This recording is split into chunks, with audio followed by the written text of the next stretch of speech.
People have asked me before, Caleb, should I buy Packet? Or what coin should I buy? Or maybe the easier question to answer, how do you decide what to buy?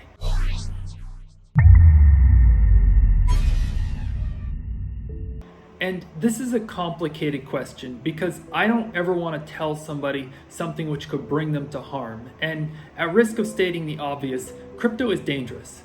When you buy a stock in a company, for example, you have the right to a certain amount of the profits of that company. You also often have a right to vote on the company management. And if the company is liquidated, you have a right to some of the company's assets. When you buy crypto, you typically don't have a right to any of this. And even if you did, there's no regulation to protect you. And now, I hear you saying, great disclaimer, Caleb, but people are making money with crypto, and this kind of talk is not helpful. And you're right. Some people have done pretty well. A lot of other people have lost money. So it's hard to say anything that won't potentially lead people into danger.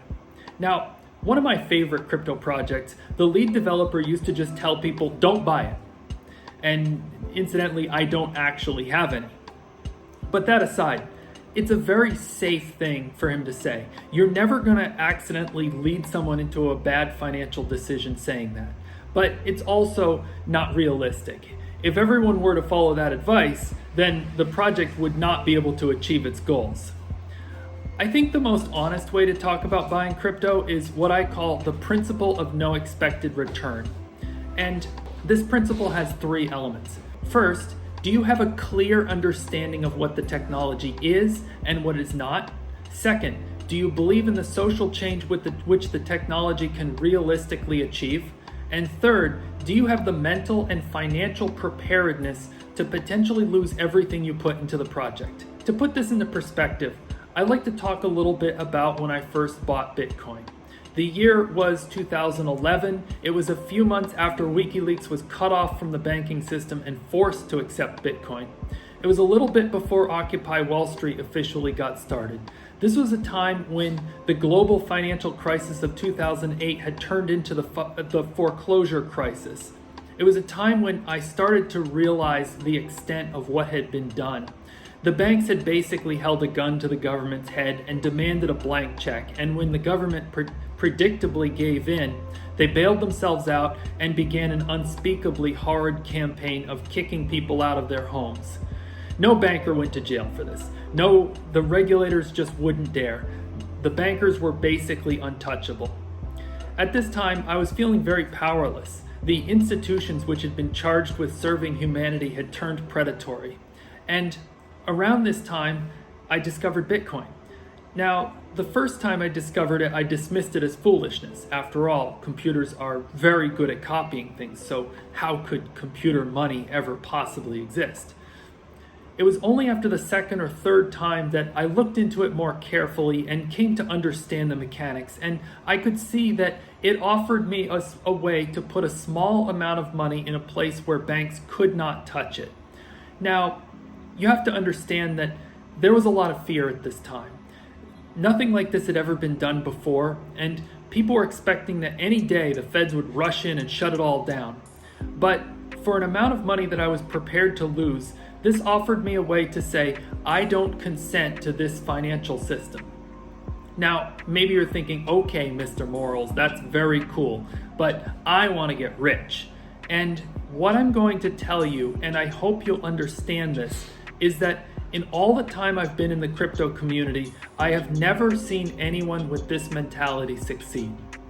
I've seen people come running in, grab the price jump, and then as soon as the price turned south, the same people would panic and hit the sell button, just wiping themselves out. I've seen people become many times richer than I was, but only then to crash and burn, wiping out their net worth and sullying their reputation. I've even tried my hand at trading before, but the only time I ever made money was at a time when I would have made more money just holding the coin. But people do make money trading, don't they? Well, yes. And I've spoken to people who earn money trading. But the one thing I want to say about them is the money that they earn. It's a very unforgiving business. Only one small mistake and it takes to wipe out. and the level of risk management that you need to do in order to be a successful trader is just brutal. So once you're done protecting yourself enough that you don't expect to go bankrupt in your career, what's left on the table is very little. A good trader can eke out a reasonable salary, but big riches, I've never seen it. Moreover, a trader needs to have a very special kind of stoicism and impulse control. Traders need to be able to stick with the strategy, whether that means exiting early during an exciting price run or staying in while the price is plummeting. And traders who I've met have cultivated an incredibly calm demeanor, almost like a monk. I'll readily admit that I can't do this job, and I think anybody who envisions crypto as a way to get rich should positively avoid trading. In fact, I would argue that if you're looking to get rich, you should avoid crypto entirely. But let's assume that you believe the mission, you're 100% committed to the idea, whatever it may be, and you need to build up an understanding of whether the technology can realistically achieve that mission.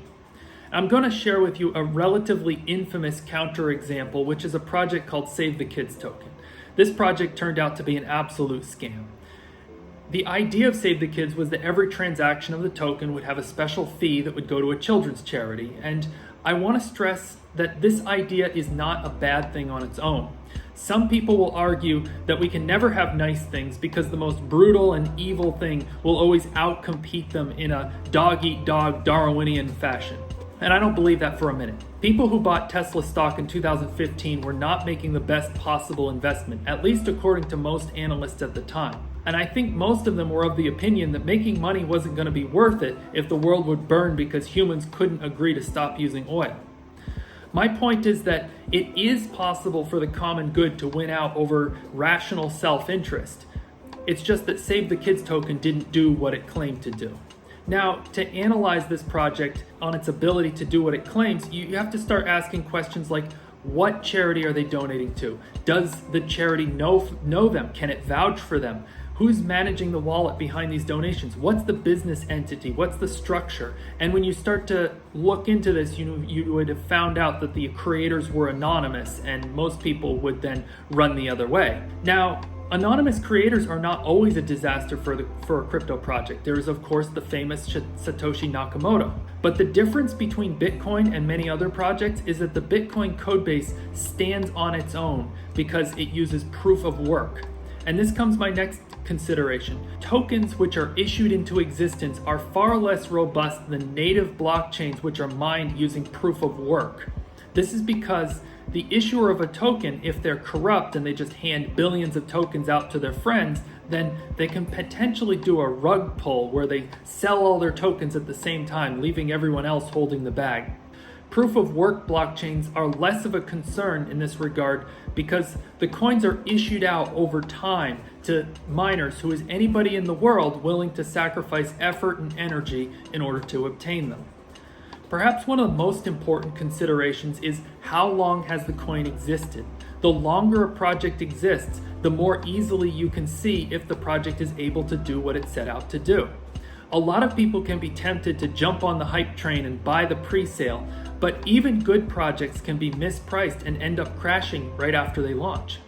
So once you feel like the project vision is something you really care about, and you understand the project well enough that you feel confident that it can reach the vision, now what? Well, at this point, you need to figure out what is an amount of money that you are comfortable potentially losing. And that's a very personal question. So at this point, I can only talk about my own experience. Since I'm the creator of the Packet Crypt algorithm and the Packet blockchain, you might wonder, have I bought Packet? Have I sold it? Or did I only mine?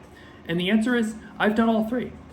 The community has been around since 2019, and in the early days, there were some hard times. And in this community, there are some very good people, and I wanted to make sure that if there was someone who needed to liquidate, they had a place they could go. But overall, if the coins were to lose value, there isn't any one of those purchases which I would actually feel bad about.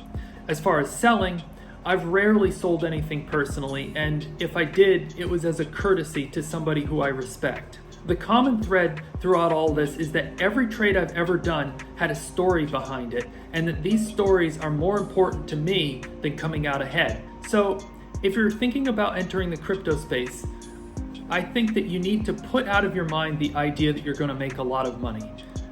It's not that it can't happen, but if you're coming into it that way, then it won't. But if you're coming into it to make social change, it can potentially be something very rewarding.